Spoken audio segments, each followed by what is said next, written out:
Se rieron cuando ella brindó por aquel que siempre aparece, derrotado por la suerte, aún intentando importar. Dejaron de reír cuando dije, por el tipo que acaba de cerrar el flujo de dinero que mantenía encendidas sus luces. Hola Reddit, mi familia dependía de mí, Jackson, 32 años, para todo, dinero, apoyo, limpiar sus desastres, mientras me trataban como si se los debiera. Me quedé callado durante años, seguí ayudando, incluso cuando mentían y volvían a la gente en mi contra. Pero un día simplemente me detuve. Sin pelea, sin advertencia, solo silencio. Lo que siguió fue una ruptura total para la cual no tuve que mover un dedo. Construyeron todo su mundo aprovechándose de mí y sin mí todo se derrumbó. Los picnics familiares nunca fueron lo mío. No te entusiasma pasar un fin de semana fingiendo que todo es normal rodeado de personas que te tratan como una cuenta bancaria ambulante con mala actitud. Pero iba porque siempre iba. Me decía a mí mismo que era tradición, pero, honestamente, creo que solo me gustaba demostrarme que podía estar cerca de ellos sin volcar la mesa. Era la escena de siempre, sillas de jardín baratas sobre pasto irregular, niños gritando como palomas salvajes, mi madre fingiendo estar ocupada con nada, papá medio dormido con un plato en las piernas y mi hermana Natalie, 29 años, llegando a último momento en el auto de su novio con todo un despliegue como si fuera a servir un banquete de boda. Yo llegué con una bolsa plástica del supermercado barato. El resto de la familia ya estaba en plena actuación. La prima Rebecca estaba ahí, riéndose falsamente. También estaba la tía Joanne, que nunca ha pronunciado bien mi nombre en su vida y todavía piensa que repetí año en la secundaria, aunque me gradué antes de tiempo. El elenco clásico. Nadie me preguntó cómo estaba. Nadie lo hace jamás. Solo asumen que estoy bien porque no estoy suplicando ni llorando.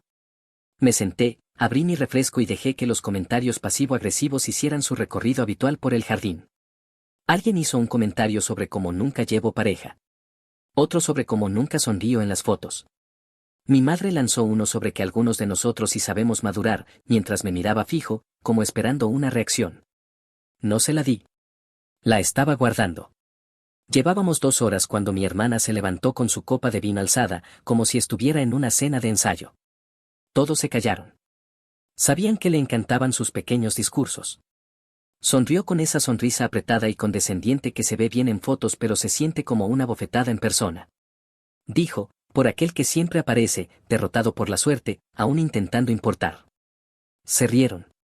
Mi madre se rió. Mi padre se rió. Incluso Rebecca soltó una risita como si fuera ingenioso. Nadie me miró. Supongo que esperaban que sonriera incómodo y lo aceptara como siempre. No lo hice. Tomé mi vaso de plástico barato, lo levanté y dije, por el tipo que acaba de cerrar el flujo de dinero que mantenía encendidas sus luces. Eso lo detuvo todo. Completamente. Sin risas. Sin toses falsas para romper la tensión. Solo un largo y torpe silencio. De esos que hacen que hasta los pájaros dejen de cantar. La cara de mi hermana se desplomó como si la hubieran desconectado. Mi madre parpadeó como si le hubieran echado gas pimienta. Mi padre miró fijamente su plato como si tuviera impresas las respuestas de la vida en la servilleta debajo. No expliqué nada. No hice una escena. Solo terminé mi bebida, me limpié las manos en los jeans y me levanté. Dije, me voy. Nadie dijo una palabra, ni siquiera por cortesía. Se quedaron ahí congelados, intentando averiguar si acababa de avergonzarla a ella o a todos. Spoiler, a todos. Caminé hasta mi auto sin mirar atrás. Conduje a casa con las ventanas abajo. No me sentí enojado. Me sentí limpio. Como si finalmente me hubiera lavado años de mugre acumulada. Pero eso fue solo el comienzo. 8 días después, mi teléfono vibró. Mensaje de texto de mi hermana. Sin saludo. Sin disculpa. Solo, ¿puedes mandar los 1200 de siempre? Así de normal se había vuelto.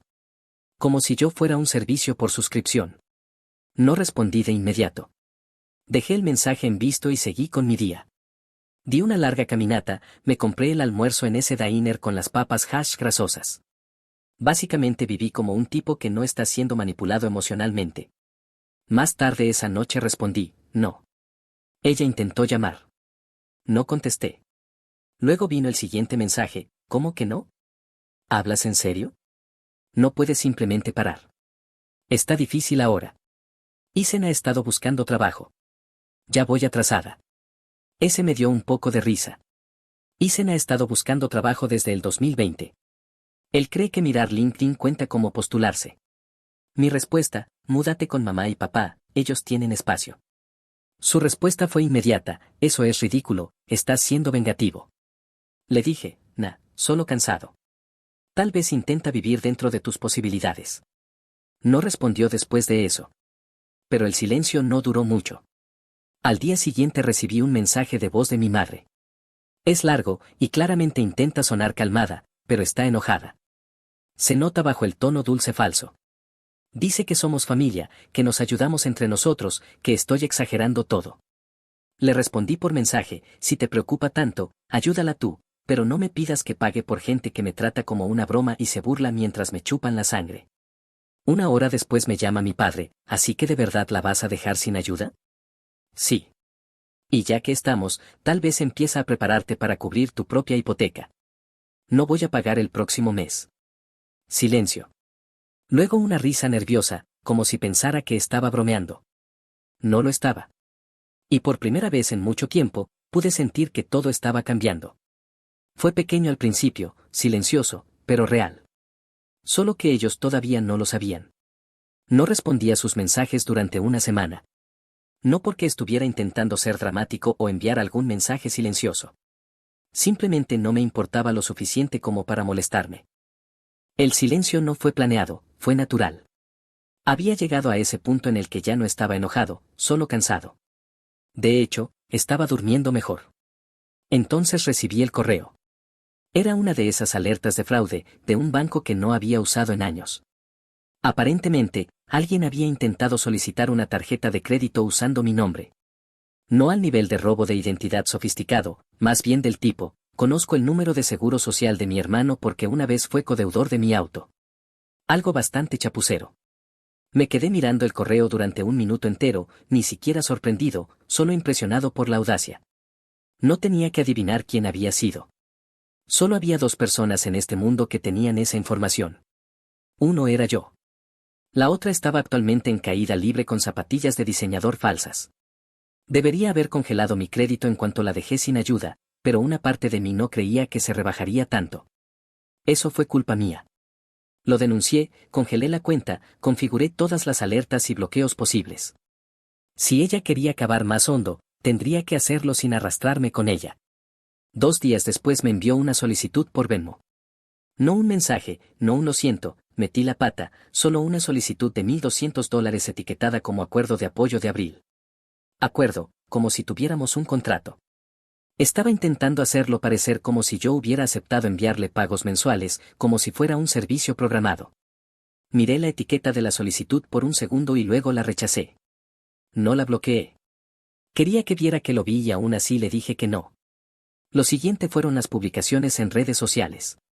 Publicó una foto borrosa de ella y Isen sentados en el suelo de su apartamento, sin muebles a la vista, con el pie de foto, cuando las personas en las que confías te quitan la alfombra, aprendes a levantarte solo. Nuevo capítulo. La lealtad importa. Los hashtags por sí solos me dieron ganas de desconectar internet. No respondí, no tenía que hacerlo. Los muebles del fondo eran los mismos que tenía desde la universidad. Solo los movió a la esquina para que pareciera vacío. Luego empezaron a contactarme los conocidos en común. Un tipo con el que fui a la universidad, Justin, me escribió, oye, no quiero meterme, pero tu hermana me escribió preguntando si tenía trabajo para Isen. Dijo que ya no los estás ayudando y que la están pasando mal. Solo quería saber. Me reí en voz alta. Ella andaba por ahí haciendo control de daños en relaciones públicas, como si yo la hubiera despedido de un trabajo que nunca tuvo. No me molesté en explicar. Solo respondí, gracias por preguntar, ellos se las arreglarán. Pero no terminó ahí. Un primo con el que apenas hablo me mandó un mensaje directo con una captura de pantalla de un grupo familiar del que ya ni siquiera formo parte. Mi hermana estaba despotricando, Jackson me dejó de ayudar por nada, una broma pequeña y ahora nos deja ahogarnos, él cree que es mejor que nosotros ahora. Ahí fue cuando perdí la paciencia. No de manera furiosa, de golpear el escritorio, solo llegué a mi límite. Le mandé un mensaje, corto y claro, solicitaste crédito a mi nombre, me enviaste una factura falsa y ahora estás arrastrando mi nombre por chats en los que ni siquiera estoy. ¿Estás segura de que esto es solo por una broma? Lo leyó al instante pero no respondió. Pensé que eso era todo. Pero no. Me llamó 2 veces. No respondí la primera, pero dejó un mensaje de voz. Su voz temblaba, no de llanto, sino de pura rabia. ¿En serio estás intentando arruinarme por una broma estúpida? ¿Sabes lo difícil que ha sido todo? Solo estaba bromeando. Ese brindis no fue nada. Y ahora estás dejando que mi vida se derrumbe. No respondí. 10 minutos después apareció en mi casa. Vivo en un pequeño complejo de apartamentos, nada lujoso, pero tranquilo. Ver su Subaru desgastado estacionado al frente fue como ver un pavor real en un estacionamiento, no encajaba. Abrí la puerta, no dije nada. Ella estaba ahí, con gafas de sol enormes, sin maquillaje, el cabello recogido. Ese look crudo y vulnerable, probablemente a propósito. No esperó. Estás dejando que esto se salga completamente de control. La gente está hablando. Crees que estás dando una lección, pero estás empeorando todo. Me hice a un lado y dije, 5 minutos, nada más. Entró, miró a su alrededor como si esperara que estuviera viviendo a lo grande, como si buscara una razón para decir, con que esto es lo que estás haciendo con tu dinero ahora. No la encontró. Tenía un sofá, una televisión barata, algo de ropa sobre una silla. Solo la vida. Se sentó, cruzó las piernas y dijo, me humillaste frente a todos por nada. No me senté. Me quedé de pie. Me ridiculizaste frente a todos mientras yo pagaba tu renta. Eso no fue nada. Eso fue que te sentías cómoda faltando el respeto a la persona que te mantenía a flote. Rodó los ojos. No quise decirlo así. Asentí. Y tampoco quisiste solicitar una tarjeta a mi nombre, ¿verdad? Ni etiquetar esa solicitud de pago como si tuviéramos un acuerdo. Ni escribirle a gente tratando de darle vueltas a la historia. Se quedó en silencio. Añadí, no estás pasando dificultades porque te dejé de ayudar, estás pasando dificultades porque viviste como si yo nunca fuera a parar. Se levantó de golpe. ¿Así que eso es todo? ¿Ya terminaste? ¿Quieres que me estrelle y me hunda para poder sentirte justo? No, dije. Solo quiero salir. Quiero mi nombre fuera de tus cuentas, de tus líos, de tu reputación. Tú manejas tu vida, yo la mía. No lloró, no rogó. Solo se quedó mirándome, como si no pudiera creer que no me estaba doblando, como si esta versión de mí no fuera la que ella conocía. Luego se fue. No azotó la puerta, no dijo adiós. Simplemente se fue. Cerré la puerta con llave, me senté en el sofá y abrí la aplicación de mi informe crediticio. Pasé la siguiente hora bloqueando cualquier rastro de acceso que ella pudiera tener. No estaba enojado, estaba siendo meticuloso. Ese es el detalle que ellos nunca entendieron, cuando termino. Y algo me decía que esto era solo su calentamiento. Tenía razón. Todo empezó 2 días después con un mensaje de texto de mi madre. Sin saludo, sin un ¿cómo estás? Solo, tu padre se desmayó en la entrada, la ambulancia lo llevó a urgencias, está grave. No quería decírtelo, pero es serio. Adjunto, una foto de mi padre con bata de hospital, medio dormido en una cama. El ángulo estaba raro, como si alguien la hubiera tomado detrás de una cortina. A primera vista parecía real, pero había algo que no cuadraba. No tenía pulsera visible, ni cables de monitoreo, y la pared detrás estaba demasiado limpia. Amplié la imagen. La bandeja de comida decía solo muestra. No respondí. Aún no. Unas horas después, otro mensaje. Esta vez de mi hermana. Por lo menos puedes responderle a mamá. Es tu papá.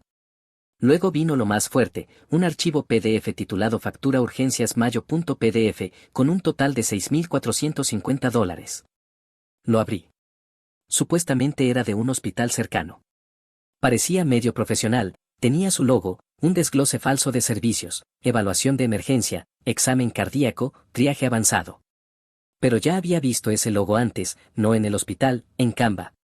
Arrastré el archivo a mi escritorio y di clic derecho, propiedades, detalles.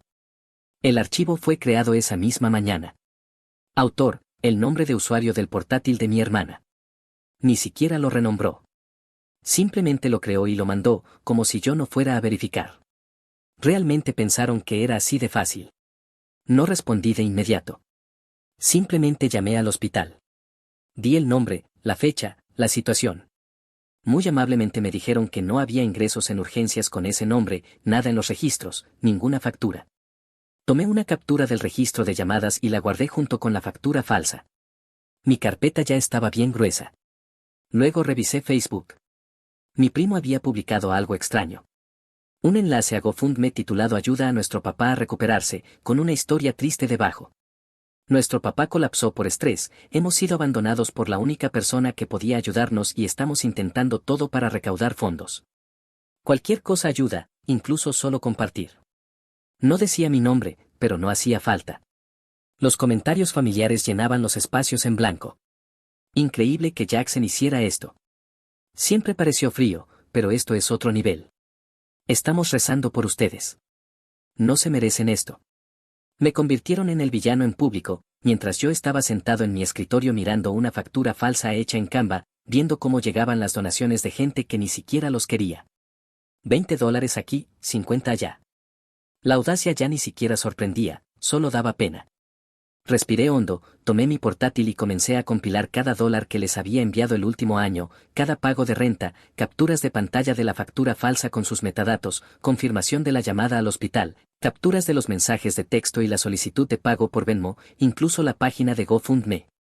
Lo comprimí todo en una carpeta y la nombré seguros.docx, por si algún día necesitaba enviárselo a alguien importante.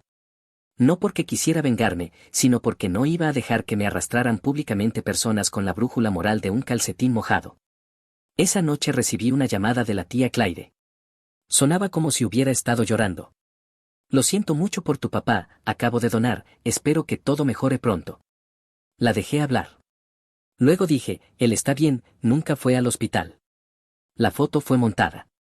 Llamé al hospital y lo confirmé. Silencio. Luego, ¿qué? Puedo enviarte las capturas si quieres.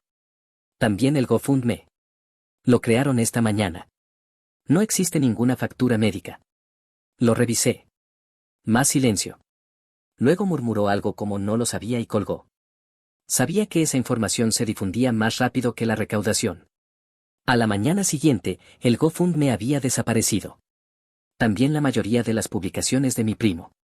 Pero el daño ya estaba hecho de su lado. Le mostraron a todos hasta donde estaban dispuestos a llegar, y yo no iba a encargarme de limpiar su desastre. Entonces llamó mamá. Dejé que fuera a buzón de voz. Esta vez no gritó. Sonaba acorralada. Tu papá está bien, solo se mareó, eso es todo.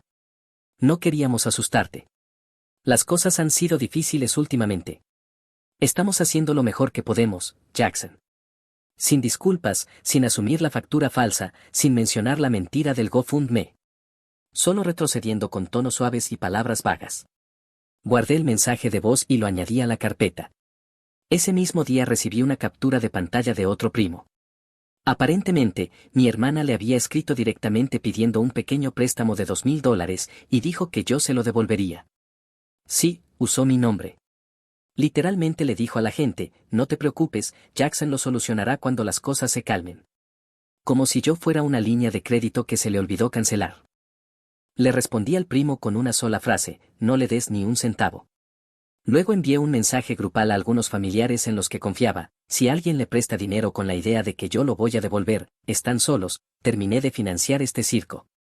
Nadie respondió, pero vi las burbujas de escritura aparecer y desaparecer una y otra vez. Sabían que se había acabado. Se podía sentir el cambio, no más emergencias falsas, no más mensajes trampa, no más podemos hablar. Los mensajes de voz de mi madre eran puro silencio, como si estuvieran reorganizándose, intentando averiguar cómo operar sin el único que nunca les decía que no. Pensé que se quedarían callados un tiempo, tal vez incluso se echarían para atrás. Me equivoqué. Todo empezó con una llamada aleatoria desde un número que no reconocí. Dejé que sonara como siempre hago, luego revisé el buzón de voz. Hola, soy Melissa del grupo de cobros Trinity. Estamos buscando a Natalie. Te listó como contacto financiero de emergencia. Si pudieras pedirle que nos llame al. Lo borré. 2 horas después, otra llamada, compañía diferente, misma historia.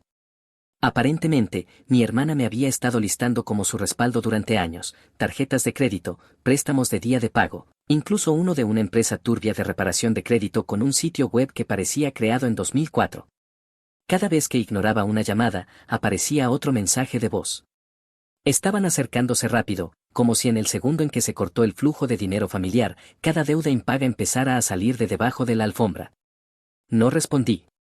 Ni siquiera me molesté en escribirle a ella. ¿Qué iba a decir? Pasó años presumiendo un estilo de vida que no podía pagar. Ahora llegó la fecha de vencimiento y la factura no se preocupaba por a quién culpara. Yo tampoco. El verdadero golpe llegó unos días después. Incluso Rebecca, que normalmente publica más selfies que sentido común, empezó a enviarme enlaces de registros judiciales y capturas de pantalla. Supongo que ni ella pudo ignorar el desastre. Esta vez dijo, oye, acabo de ver el nombre de Natalie en uno de esos sitios de registros judiciales, ¿la están demandando? No respondí. No tenía que hacerlo.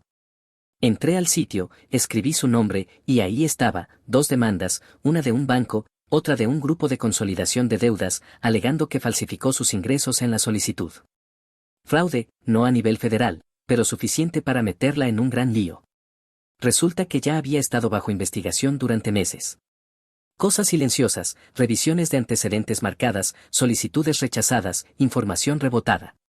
Las demandas no causaron la tormenta, solo la hicieron oficial, la aceleraron, como si los federales hubieran estado observando y finalmente recibieran luz verde para actuar. No sonreí.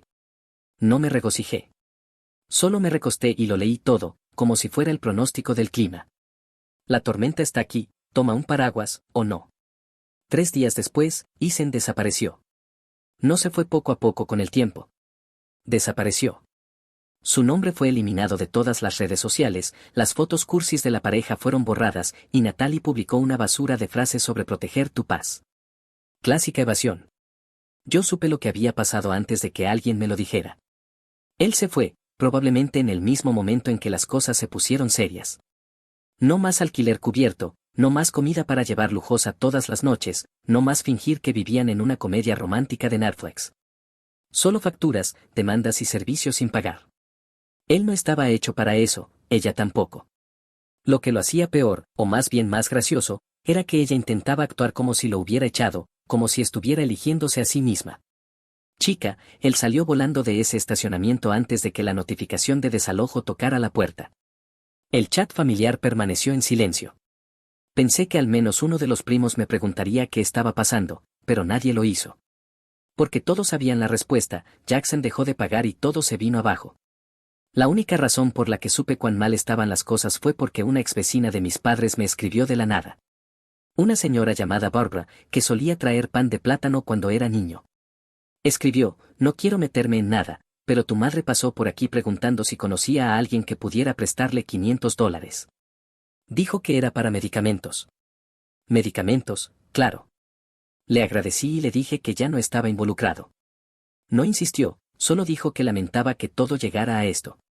No llegó a esto. Ellos lo llevaron aquí. Construyeron sus vidas basándose en la suposición de que yo nunca trazaría una línea.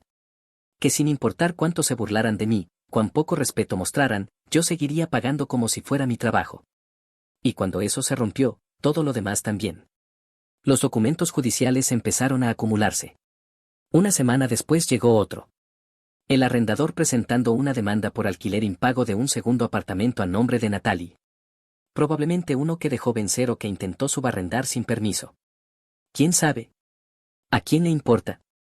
Pero entonces vino la parte que realmente me tomó por sorpresa. Alguien me escribió de forma anónima. Sin nombre, sin foto, solo una cuenta falsa. Decía, tu hermana está detenida por cargos de fraude. Aún no en la cárcel, pero pronto. No lo creí al principio. Pensé que era una trampa, pero luego verifiqué. Los registros públicos de ingreso del tribunal. Ahí estaba. Retenida una noche, pendiente de audiencia. No era algo de uniforme naranja todavía, pero sí real. Real de verdad. Sin abogado asignado, sin fianza publicada. Me quedé mirando la página un rato sin saber cómo me sentía. No feliz, no enojado. Solo en silencio. La chica que levantó una copa burlándose de mí, que caminaba como si fuera la protagonista, que usó mi información sin pedirla y convirtió a nuestra familia en un circo, estaba sentada en una celda por decisiones malas que ella misma tomó, fingiendo que nada era culpa suya. Y yo no sentí nada. Nadie me llamó para pedir ayuda. Aún no. Supuse que estaban en pánico, probablemente intentando averiguar quién todavía hablaba conmigo. O tal vez, finalmente, entendieron el mensaje. No publiqué nada al respecto, no tomé capturas de pantalla ni lo compartí con nadie. No me interesaba restregárselo. Simplemente eliminé su número. No lo bloqueé, no lo archivé. Lo eliminé porque esto ya no era venganza. Esto era solo gravedad.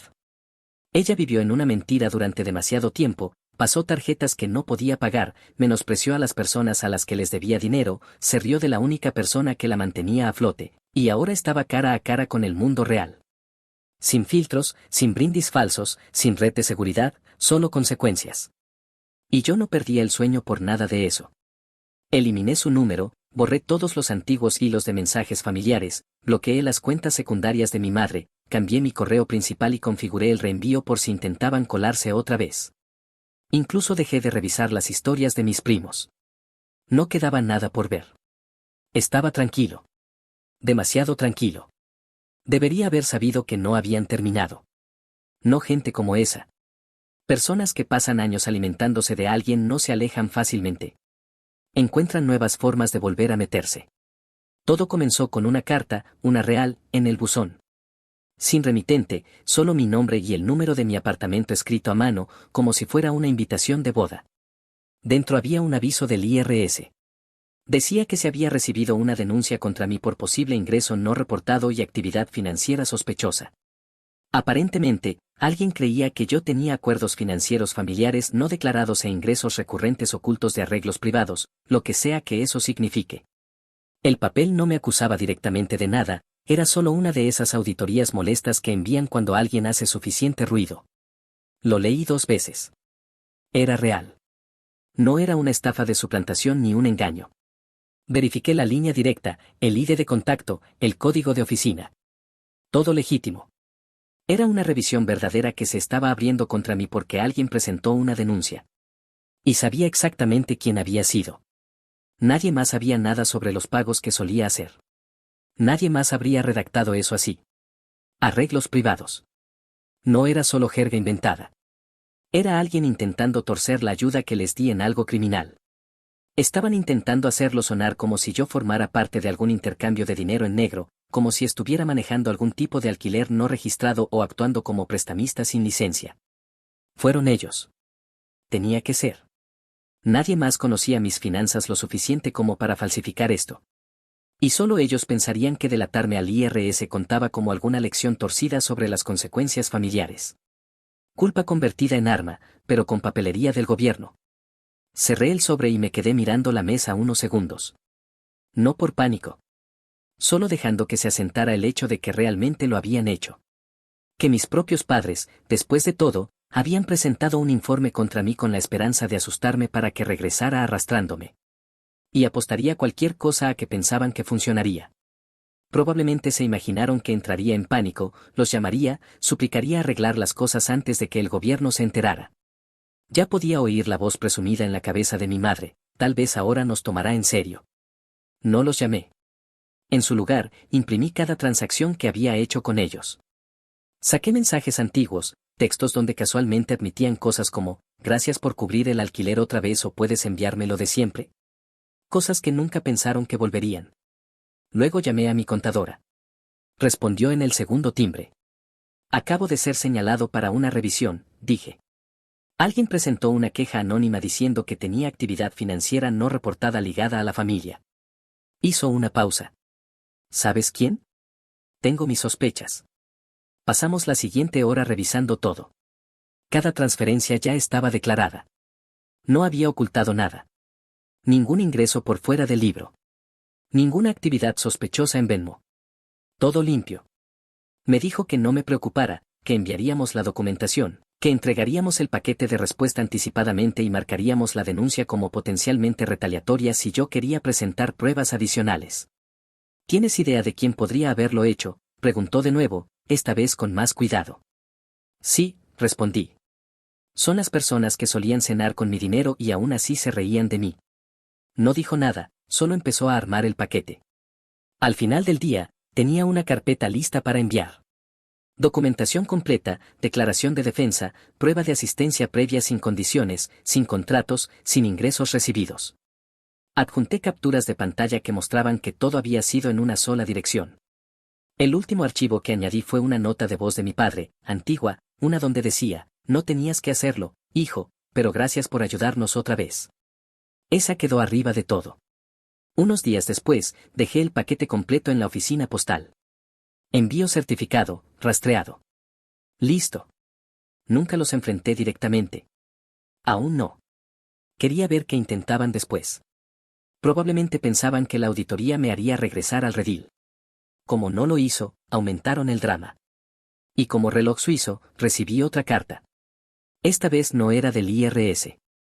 Esta tenía una dirección de remitente limpia, mecanografiada, de una firma local de mediación. Dentro había una invitación para participar en un acuerdo de conciliación familiar. La carta era ridícula, llena de lenguaje absurdo como: dado tu retiro de apoyo, tus padres están explorando opciones estructuradas de reconciliación, incluyendo una posible compensación retroactiva por cuidado de dependientes y contribución al hogar compartido. Estaban intentando hacerlo sonar legal, como si les debiera un pago retroactivo por dejar de ser el cajero automático de la familia. Me reí en voz alta en mi escritorio, solo. No querían paz. Querían una hoja de papel que dijera que yo les debía dinero, o culpa, o una segunda oportunidad. Esa carta nunca recibió respuesta. Se la reenvié a mi abogado. Leyó todo el contenido y respondió con una sola frase: dile que lo presenten ante el hada de los dientes. Archivé todo. Y esta vez añadí una carpeta más a mi unidad, evidencia padres, porque fuera lo que venía después, iba a estar preparado. No tardó mucho. Recibí un mensaje de texto de una antigua vecina, Barbara otra vez, la misma mujer que me avisó cuando mi madre apareció pidiendo $500. Esta vez solo era una foto, un cartel grande y blanco en el jardín delantero de la casa de mis padres: aviso de ejecución hipotecaria. Sin mensaje, sin pie de foto, solo eso. Hice clic en la foto y amplié la imagen. Justo debajo de las letras negras en negrita estaba el nombre del banco y la fecha oficial de recuperación. Era real. Se había acabado. La misma casa que secretamente había estado pagando durante casi un año ahora aparecía en los registros públicos.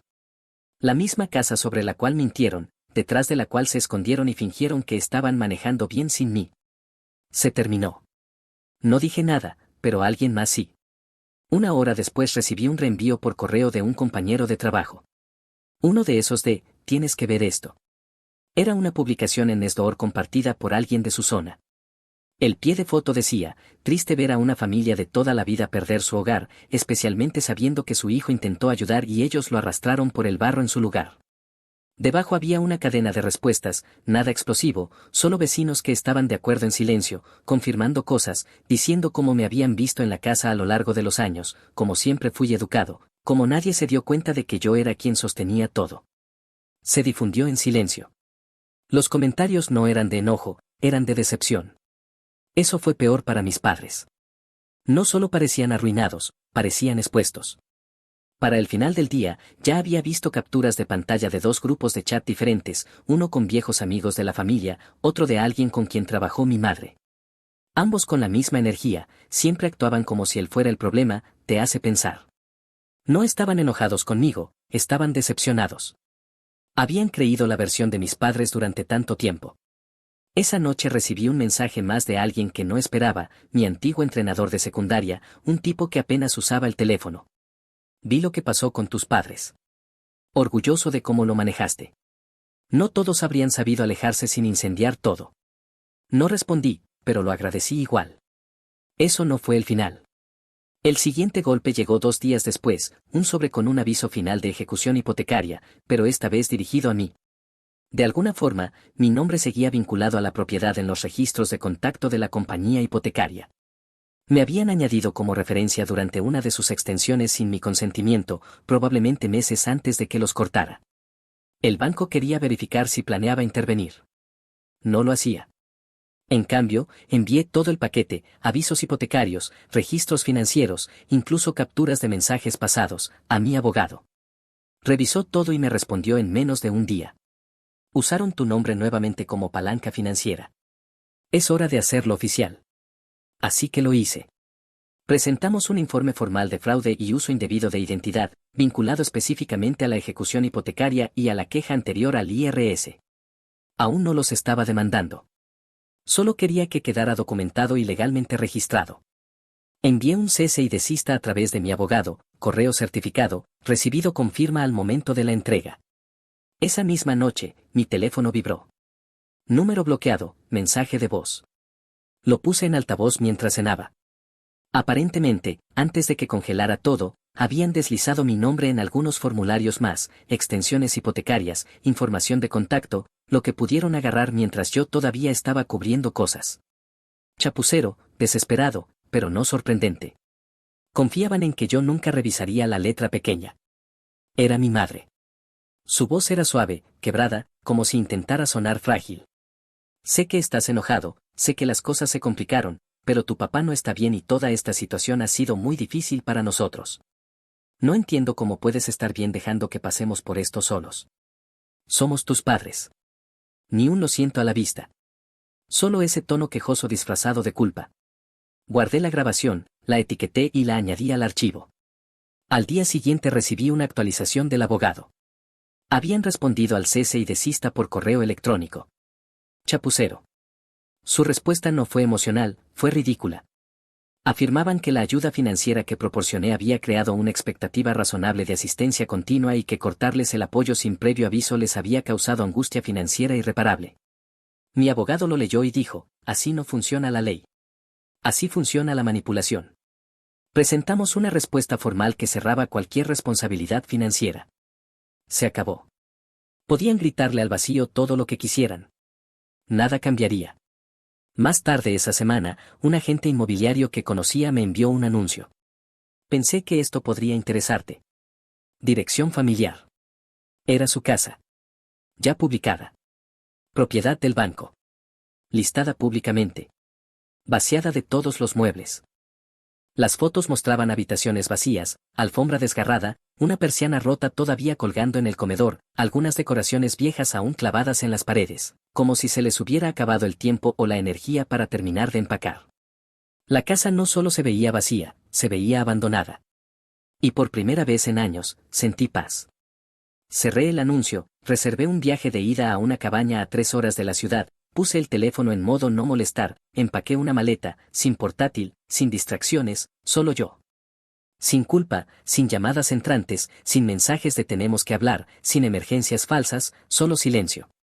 Eso era nuevo para mí, desconocido pero firme, como estar de pie sobre un suelo que no crujía cada vez que alguien más se apoyaba en mí. Me quedé en la cabaña durante 5 días. Sin wifi, sin notificaciones, solo árboles, café barato y un sueño que no venía con estrés de fondo. La primera vez que volví a encender el teléfono no había llamadas perdidas, ni mensajes, ni correos de voz. Solo una pantalla de inicio limpia. Supuse que algo tenía que haber pasado. Y tenía razón. Las consecuencias llegaron como una fila de fichas de dominó cayendo. La casa, oficialmente embargada. Recibí la confirmación en el sitio de propiedades del condado. Mis padres ya no eran los propietarios legales. Un sello de propiedad del banco estaba estampado en el registro público como una cicatriz.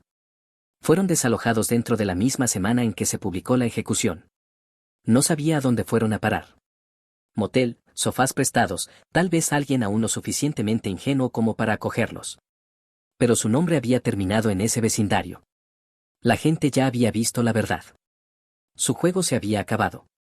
El jardín delantero, donde alguna vez hicieron asados y fingieron momentos familiares, ahora estaba seco, parchado, con una caja de seguridad en la perilla de la puerta, cartel de bienes raíces al frente.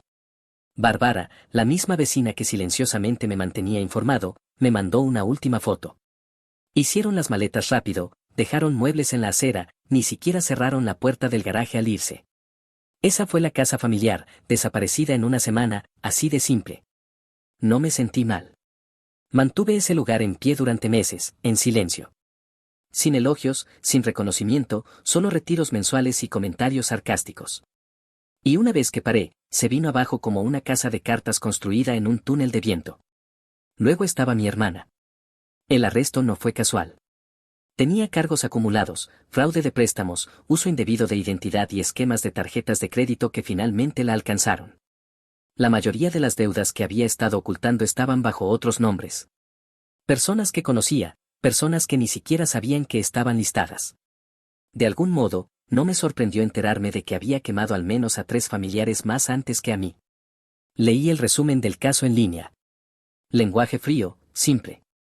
Presentó intencionadamente documentos financieros falsificados. Historial de uso indebido de identidad.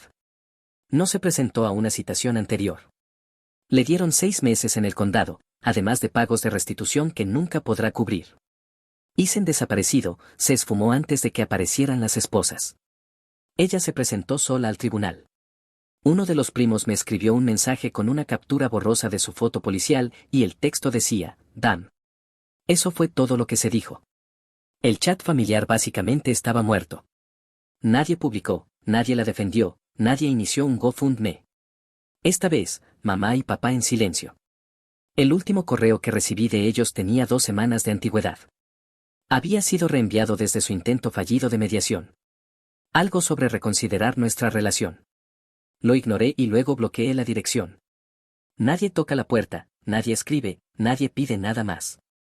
Están demasiado ocupados tratando de limpiar lo que queda del desastre que causaron cuando dejé de ser su plan de seguros gratuito. Eché un último vistazo a todo lo que había guardado, cada recibo, mensaje, captura de pantalla, solo para recordarme que no lo había imaginado, que no estaba siendo rencoroso, que fue real. Luego eliminé toda la carpeta. No había razón para seguir arrastrándola al futuro. Ese capítulo ni siquiera necesitaba una línea de cierre. Ella es doctora, tú no vales nada. Eso me lo dijo mi papá, delante de todos. Ahora ella dobla sudaderas en una tienda minorista y viven en un departamento de 2 habitaciones sin aire acondicionado, mientras yo estoy prosperando. Hola Rared, ¿alguna vez creciste en una familia donde un hijo es tratado como realeza y el otro como el sirviente? Esa fue mi vida. Mi hermana Cara, 29 años, mujer, no podía hacer nada mal, estudiante ejemplar, doctora, orgullo de la familia, centro de cada conversación. Yo, Rafael, hombre, aparentemente solo el repuesto. Mantuve la cabeza baja, construí mi vida, me mantuve fuera de su caos, pero cuando las cosas empezaron a desmoronarse de su lado, ¿adivina a quién buscaron? Lo que no esperaban era que yo finalmente dejaría de seguirles el juego.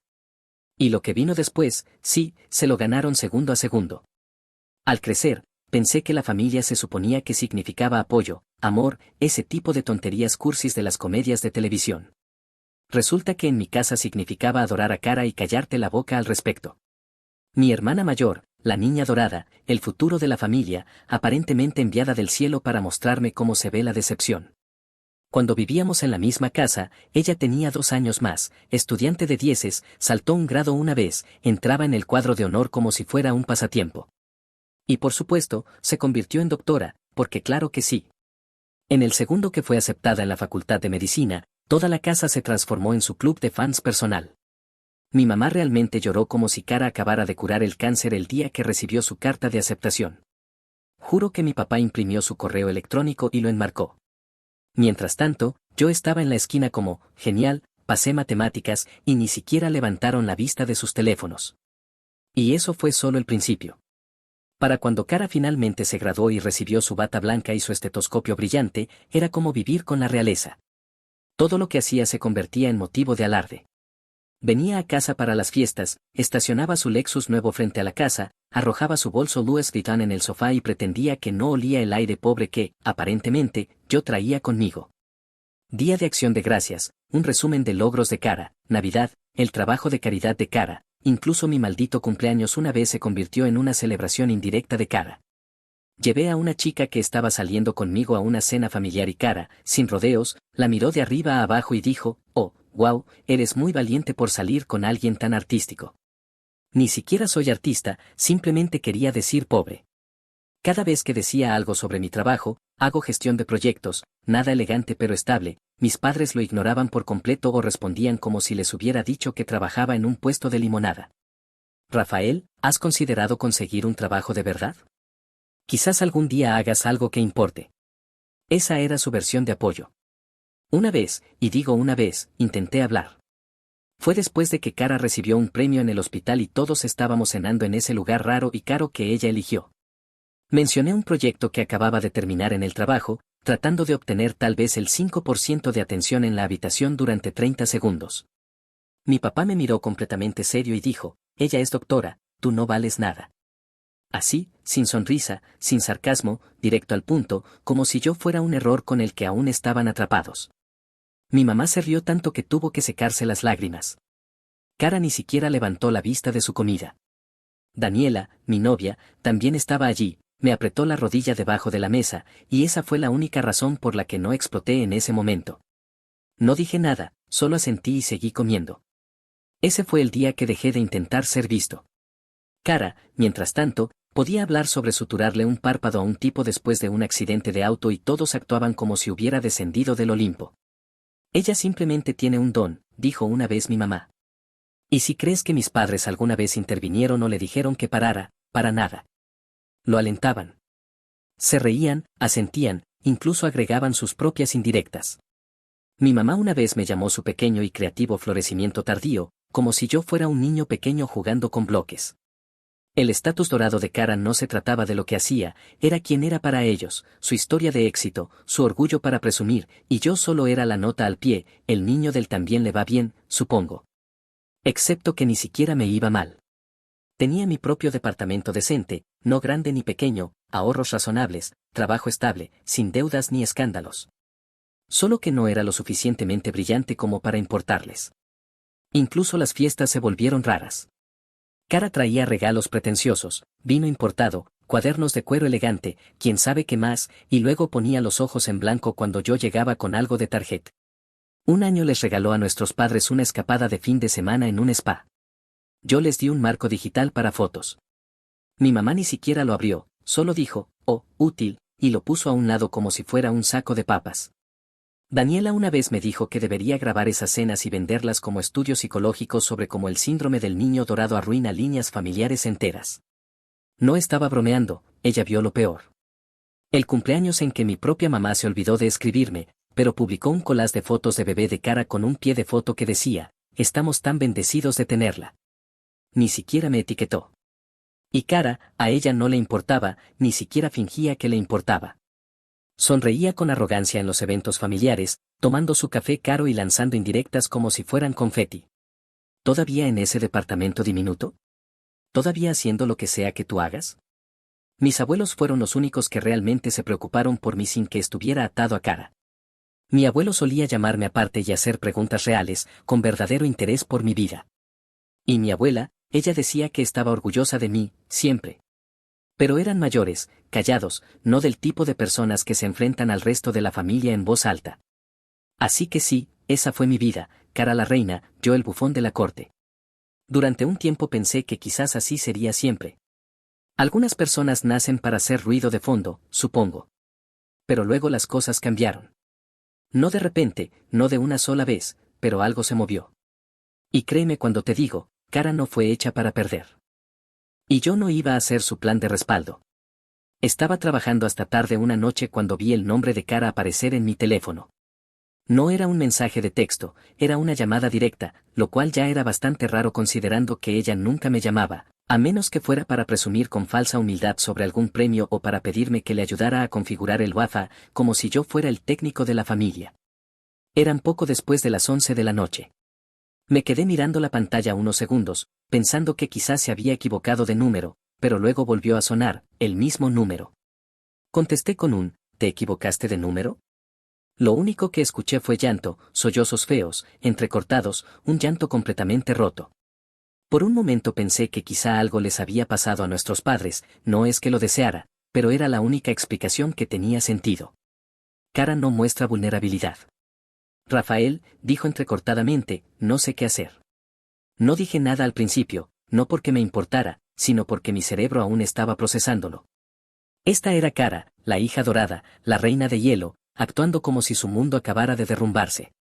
En el buzón de voz intentó explicarse entre el llanto, pero no pude entender ni la mitad hasta que finalmente se calmó un poco. Resulta que la había arruinado a lo grande. No dio detalles exactos porque incluso ahora es demasiado orgullosa para admitirlo, pero sucedió durante una cirugía. Cometió un error y el hospital no se lo tomó a la ligera.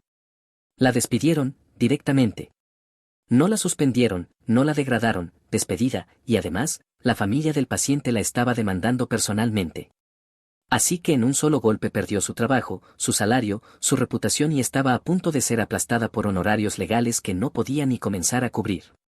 ¿Y qué quieres de mí?, le pregunté, sin sarcasmo, solo directo. No lo sé, solo, más sollozos, no tengo a dónde ir. Debí haberle dicho que no en ese momento, colgar y acostarme, pero en cambio, como un idiota, le dije, ¿necesitas un lugar donde quedarte? Sí, susurró, solo por un tiempo, hasta que lo resuelva. Así que sí, le dije que estaba bien. Le dije que podía quedarse en la habitación de huéspedes de mi departamento. Sin dinero, sin préstamos, solo un techo, temporal. Dejé muy claro esa parte. Y no lo hacía porque la perdonara o porque me diera lástima. Honestamente, era solo por curiosidad. Quería ver hasta qué punto realmente había caído. Era ese tipo de curiosidad morbosa que tienen las personas cuando ven un accidente de auto y disminuyen la velocidad. Se presentó a la tarde siguiente. Cara, quien solía entrar a las cenas familiares como si la estuvieran fotografiando para una revista, ahora parecía como si la hubiera atropellado un autobús.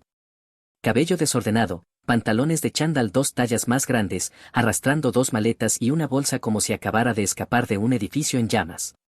Apenas dijo una palabra cuando abrí la puerta, solo murmuró un gracias y entró, como si no estuviera segura de que esto fuera real. Daniela estaba en la cocina cuando Cara llegó, y la expresión en su cara, hombre, si las miradas pudieran lanzar misiles, habríamos sido vaporizados. No dijo nada, pero pude notar que esto iba a estar tenso.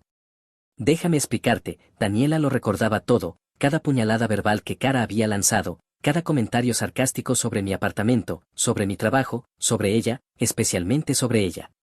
Cara una vez se burló del trabajo de Daniela durante una parrillada familiar, dijo algo como que era una pérdida de tiempo trabajar en una startup que quebraría en 6 meses. No quebró.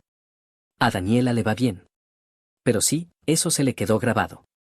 Así que sí, no empezaron con el pie derecho. Los primeros días Cara casi no salía del cuarto de huéspedes. Se duchaba, preparaba comidas en el microondas y evitaba el contacto visual. Ni siquiera se sentaba con nosotros a cenar. Era extraño, como si intentara desaparecer en la pared. Yo no presioné. La dejé estar. Luego comenzaron las llamadas de mis padres. Primero fue mi mamá fingiendo que solo llamaba para saber cómo estaba, como si no supiera que Cara se estaba quedando aquí, con un tono dulce preguntando cómo me sentía, si estaba comiendo bien, si me mantenía fuerte, lo que sea que eso signifique. No dijo gracias, ni una sola vez, ni siquiera fingido. Luego vino mi papá y él dejó de fingir por completo. Mira, tu hermana está pasando por un momento difícil, dijo, como si no lo hubiera notado ya. Todos estamos tratando de ayudarla, Rafael, significaría mucho si pudieras, ya sabes, contribuir. ¿Contribuir? ¿Económicamente? Ah, ahí estaba. Resulta que ya se habían gastado sus propios ahorros tratando de apoyar a Cara, la renta, abogados, facturas. Lo cual es gracioso porque la última vez que necesité ayuda para pagar un coche usado, me dijeron que fuera hombre y lo resolviera. Así que ahora, de repente, se supone que debo ser el fondo de emergencia de la familia. ¿Niño dorado? No. Le dije directamente, puedo darle una habitación y eso ya es muy generoso de mi parte, pero hasta ahí. No voy a pagar su demanda.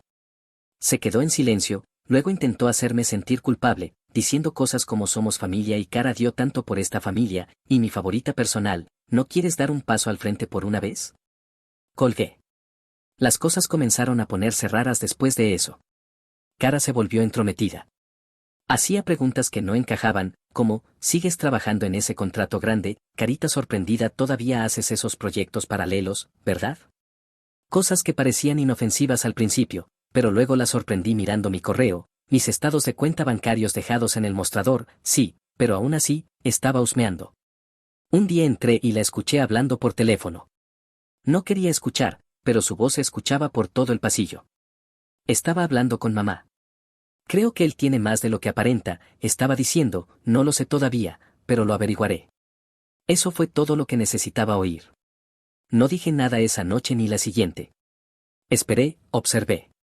Revisé mis cuentas, configuré alertas, cambié algunas contraseñas, moví algunos ahorros fuera de mi cuenta principal. Había algo en su expresión que había cambiado. Ya no era solo desesperación. Ella estaba calculando, como si pensara que podía manipular esta situación, igual que siempre lo había hecho.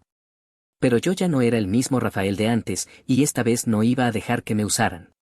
Ella pensaba que estaba jugando ajedrez, sin tener idea de que yo ya iba 3 movimientos por delante.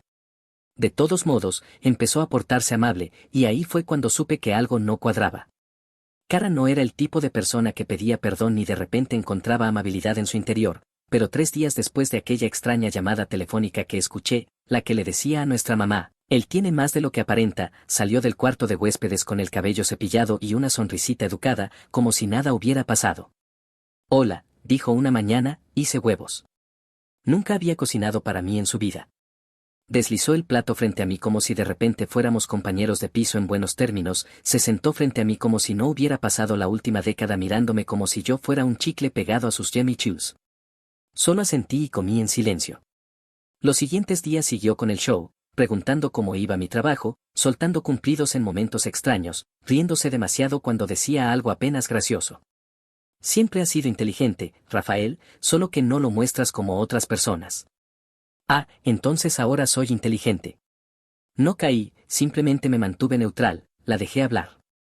Entonces empezó a hacer preguntas que no eran para acercarnos. ¿Alguna vez has pensado en mudarte a un lugar más grande? Tu trabajo sigue pagando bien, ¿verdad? Eres bueno con los ahorros, ¿no? Tipo presupuestos y todo eso. Le respondí con la voz más plana que pude.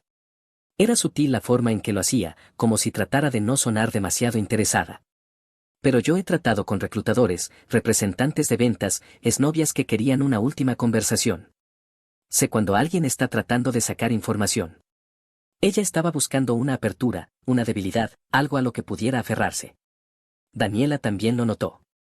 Una noche, después de que Cara se había ido de nuevo al cuarto de huéspedes, cerró la puerta de nuestro dormitorio y se volvió hacia mí. Ella está husmeando sobre tu dinero, lo dijo sin rodeos. Tú también lo notas, ¿verdad? Asentí.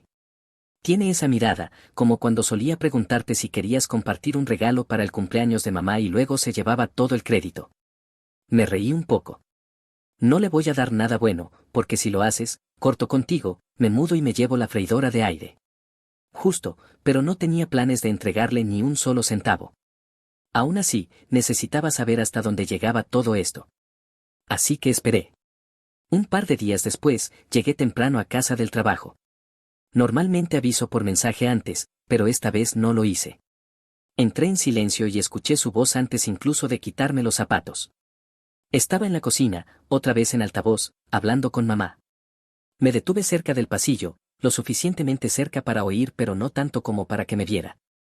No, todavía no, estoy intentando, dijo Cara. Se está comportando raro con el dinero, no creo que confíe en mí. Luego escuché la voz de mamá, aguda y molesta, entonces haz que confíe, eres su hermana, solo pídeselo, actúa como si fuera para el súper o la renta o algo pequeño. Una vez que sepas cuánto tiene, trabajamos desde ahí. Eres lista, lo resolverás. Me congelé. No era que solo esperaran que yo ayudara, estaban activamente planeando exprimir hasta el último centavo de mí. Cara ni siquiera protestó. No dijo, eso está mal, o no quiero mentir, simplemente dijo, está bien, lo intentaré de nuevo más tarde. Ese fue el momento en que todo hizo clic. Cara no era una versión rota de su antiguo yo, quedándose en mi casa por desesperación. No estaba reconstruyéndose, ni sanando, se estaba reposicionando, aún jugando el mismo juego, solo desde otro ángulo. Y yo era su próximo objetivo. No entré, no la confronté, todavía no. En cambio, retrocedí, tomé mis llaves y salí del departamento. Me subí al coche y me quedé allí 10 minutos, mirando el tablero. Ella realmente lo iba a hacer, después de todo, después de todos los años siendo horrible, siendo cruel, recibiendo todo en bandeja, aún me veía como una herramienta. No como un hermano, no como una persona, solo como una billetera con wafa. Volví a entrar como si nada hubiera pasado. Ella sonrió al verme, dijo algo falso como, hola, llegaste temprano. Sí, respondí, día lento. Volvió al cuarto de huéspedes, cerró la puerta, probablemente a idear nuevas estrategias. Entré a mi habitación, cerré la puerta con llave detrás de mí y abrí la laptop. Primero llamé a mi banco y les pedí que me activaran alertas para todo, retiros, inicios de sesión, transferencias, incluso recompensas en efectivo. No me importaba. Luego empecé a configurar otra cosa, una prueba. No solo iba a bloquearla, iba a atraparla, y cuando lo hiciera, no iba a salir de esta llorando. Ella pensaba que yo seguía siendo el hermanito callado, viviendo en su sombra y feliz con las obras. Pero he sido paciente durante años. Se metió con el hermano equivocado, el que supuestamente no valía nada. Le di una semana más, no porque me sintiera mal, solo quería ver si realmente lo haría, si en verdad iba a robarme, si ya había cruzado esa línea. Necesitaba que me lo demostrara, así que puse la carnada. Elegí una de mis cuentas secundarias pequeñas, nada importante, solo unos pocos cientos que conservaba de un trabajo freelance viejo, casi intacta y no conectada con mis cuentas principales. Inicié sesión en la tablet y la dejé en la cocina, abierta en la pantalla, como si hubiera olvidado cerrarla. En ella, una página de transferencia simple, ya rellenada con $750 listos para enviar. Incluso le puse una nota adhesiva en la carcasa que decía, necesito mover esto, algo vago y tonto, como si fuera para mí mismo y se me hubiera olvidado. Esa misma mañana, salí para el trabajo alrededor de las 9, excepto que no fui a ningún lado. Caminé alrededor de la manzana, entré por la puerta lateral y me senté en el patio trasero con mi laptop y un amplificador de señal. Tenía todo conectado remotamente, grabadora de pantalla encendida, alertas configuradas.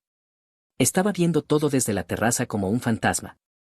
A las 9 en punto, apareció la alerta, inicio de sesión desde un dispositivo desconocido. Luego, 9:1, transferencia de $750 iniciada.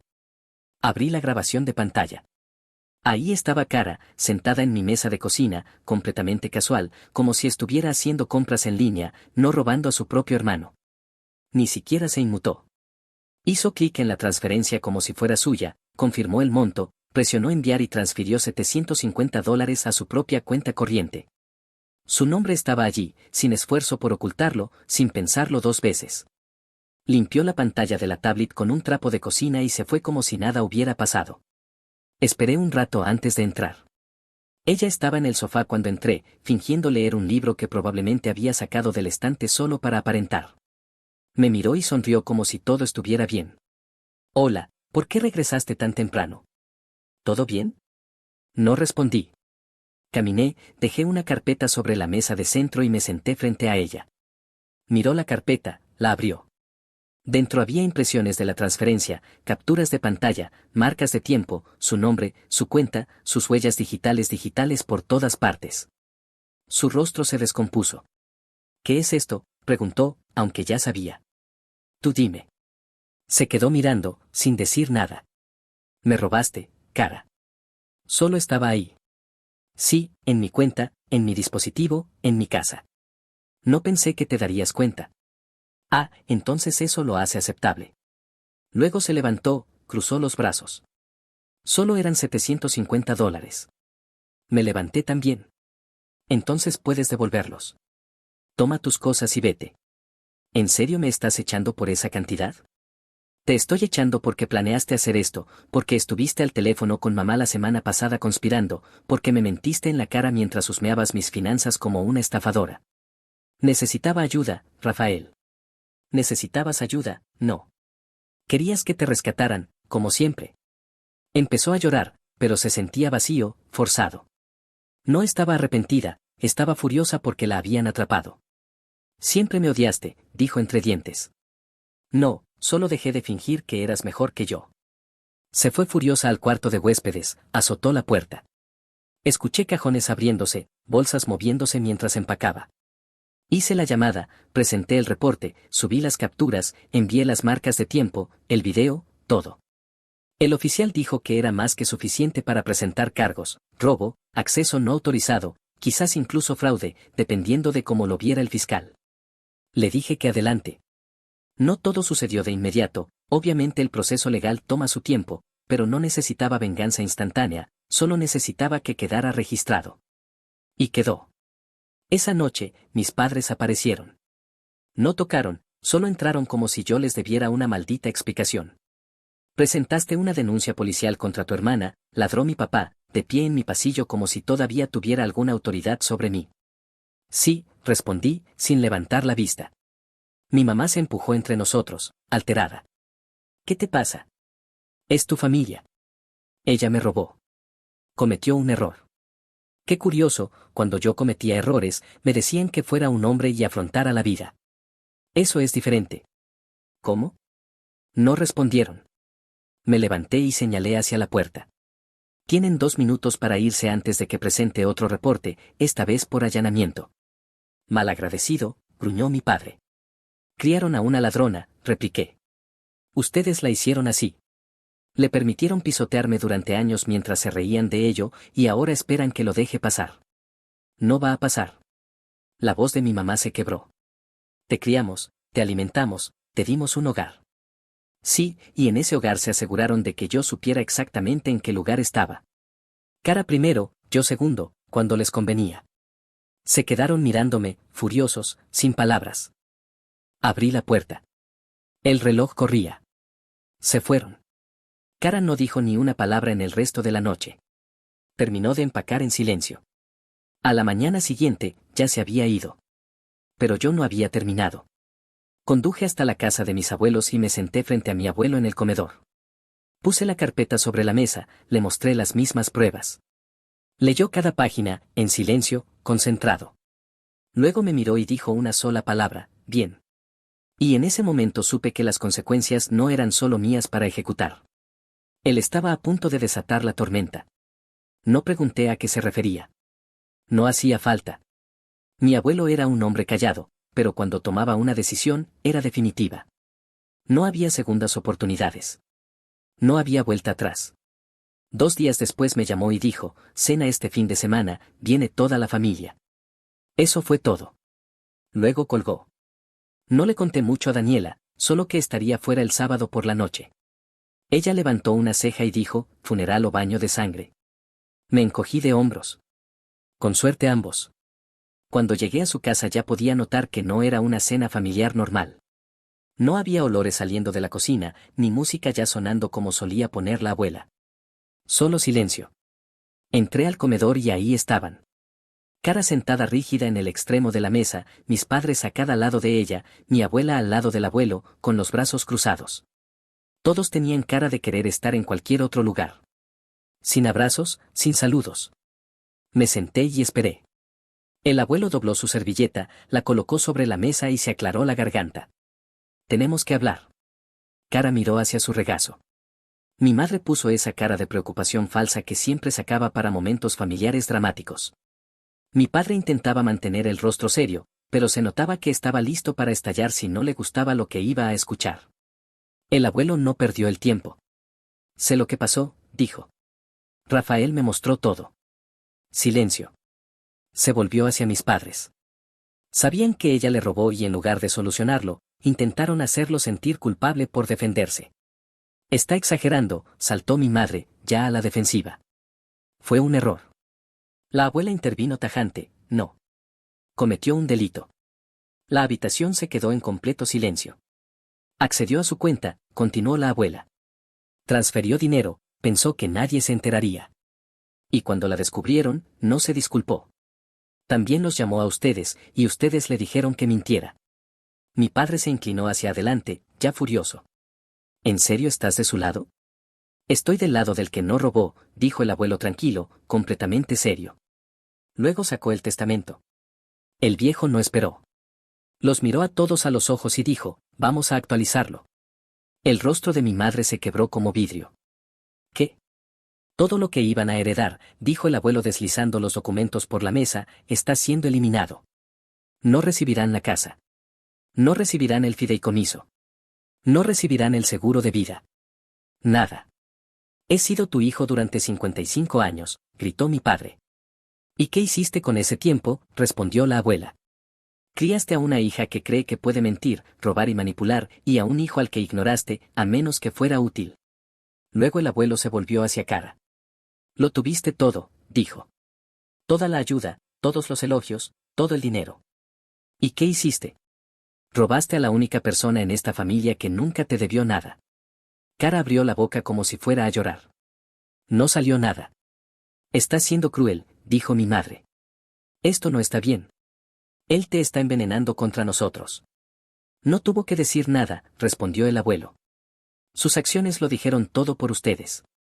Luego vino la frase que nunca olvidaré: si quieres vivir del trabajo de otro, ve a buscarlo, pero no será el nuestro. Me quedé ahí en silencio, no porque no tuviera nada que decir, sino porque no hacía falta. Finalmente estaban escuchando la verdad de alguien que sí les importaba, y no podían manejarlo. Los ojos de Kara estaban vidriosos, los labios temblorosos, pero sin disculpas, sin remordimiento, solo pánico. No esperaba esto.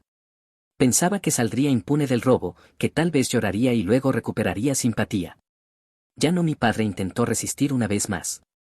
No puedes simplemente dejarnos fuera. Somos tu familia. Exactamente, dijo el abuelo poniéndose de pie. Y la familia no se trata así.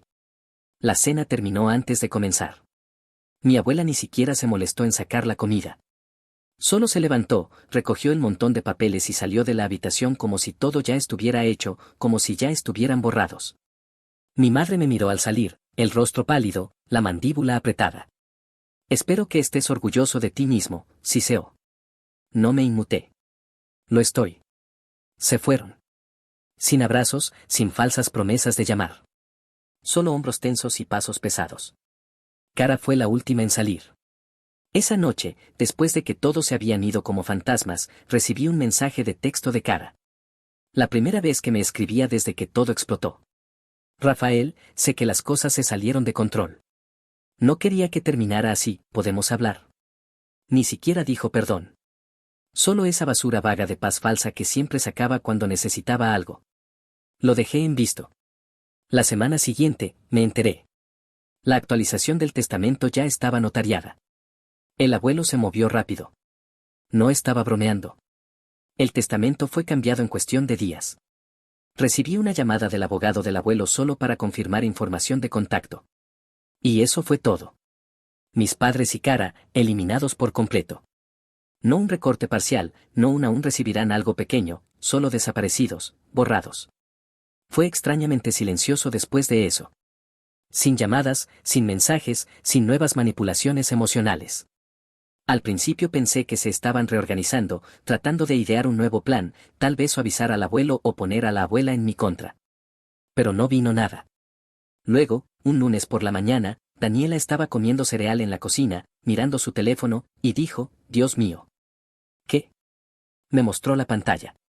Una publicación en una bolsa de trabajo local. Era el nombre de Kara, claramente visible.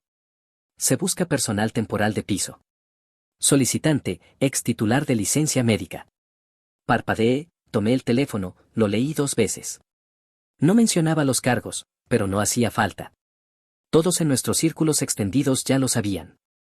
Los contactos de Kara en el hospital desaparecieron en cuanto se registró el reporte de robo en el sistema. No solo estaba desempleada, era intocable. La Junta Médica había abierto una investigación sobre su error quirúrgico, el que la había hecho perder el trabajo. Había escuchado rumores por un primo de la familia que trabaja en salud, no fue solo una mala decisión en quirófano. Fue un error documentado, algo que violaba el protocolo. La familia del paciente estaba presionando con fuerza en la demanda. Querían una marca permanente en su historial. Y lo último que supe es que la Junta Médica probablemente iba a revocar su licencia por completo. No suspenderla, revocarla. Daniela dio un sorbo a su café y dijo: bueno, ella siempre dijo que tú estabas por debajo de ella. Supongo que finalmente bajó hasta aquí.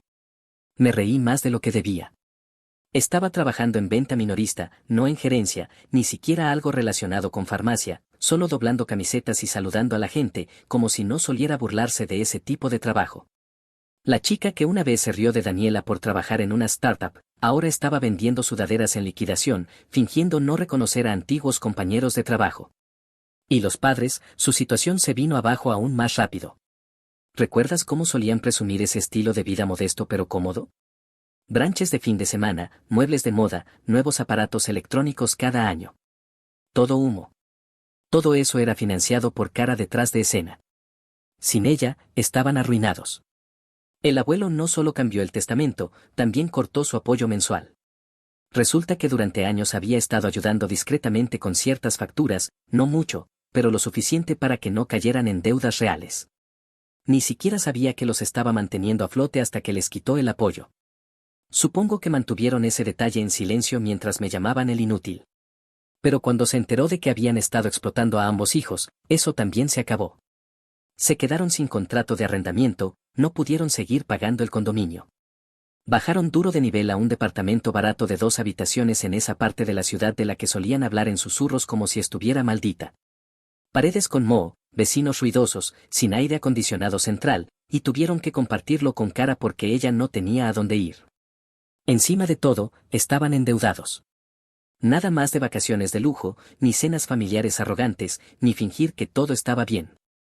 Ah, y sobre el cargo de robo. Sí, también quedó. Puede que solo haya perdido $750, pero a la policía no le importó la cantidad. Las pruebas eran irrefutables, registros de inicio de sesión, grabaciones de pantalla, titularidad de la cuenta, todo. Cara fue formalmente acusada de robo por acceso no autorizado y fraude digital. Los cargos no la llevaron a la cárcel. Primera ofensa, sin antecedentes, y no presioné por el castigo máximo. Pero resultó en libertad condicional, multas y una marca permanente en su historial. Tuvo que reembolsarme, por orden judicial, además de cubrir los gastos del proceso, y más importante aún, ese registro destruyó cualquier posibilidad de que volviera a trabajar en el sector salud. Incluso si la Junta Médica no le hubiera quitado la licencia, ningún hospital del Estado contrataría a alguien marcado por fraude, especialmente si robó a su propia familia. Así que sí, la carrera de Cara, terminada. No en pausa, no redirigida. Terminada. No los busqué. Tampoco lo hicieron ellos. Pero empecé a escuchar cosas. Uno de mis primos, el único con quien realmente hablo, me dijo que mi padre intentó contar una historia durante una barbacoa familiar, sobre cómo Rafael se volvió contra la familia por un malentendido. Al parecer, hizo parecer que Cara había iniciado sesión por accidente en mi cuenta y que yo reaccioné de forma exagerada. Luego mi primo le preguntó si eso era lo que realmente había pasado y mi padre dijo algo como, bueno, siempre hay 2 versiones. Sí, claro. Hay 2 versiones, una es la realidad y la otra son ellos. Una semana después, recibí una carta por correo. No de un abogado, de mi madre. Escrita a mano, como si eso la hiciera más sincera. La abrió con, no sé qué hicimos para merecer esto. Ah, podría hacértelo una lista, mamá. 4 páginas de manipulación emocional. Dijo que el abuelo estaba siendo manipulado, que yo había dejado que mi amargura envenenara a la familia, y que Cara solo estaba asustada y tomó una mala decisión. Incluso tuvo el descaro de escribir, sacrificamos tanto por ti. Tu hermana renunció a fines de semana para estudiar, y nosotros estuvimos allí en cada paso del camino. ¿Por qué no puedes mostrar la misma lealtad? ¿Sacrificaron por mí? No podían ni etiquetarme en una publicación de cumpleaños. Y que Cara renunciara a sus fines de semana para estudiar no fue por mí, fue por la bata blanca y el Lexus. Pero claro, yo sigo siendo el desagradecido. Aún así, ni una disculpa. Ni una pizca de responsabilidad. Solo el mismo discurso de siempre, hicimos lo mejor que pudimos, siempre fuiste tan sensible, la familia debe permanecer unida. Terminó con, esperamos que algún día recuerdes quién estuvo allí por ti cuando nadie más lo estuvo. Lo cual es gracioso, considerando que nunca lo estuvieron. No respondí. Pero a la mañana siguiente, tocaron a la puerta. Era Cara.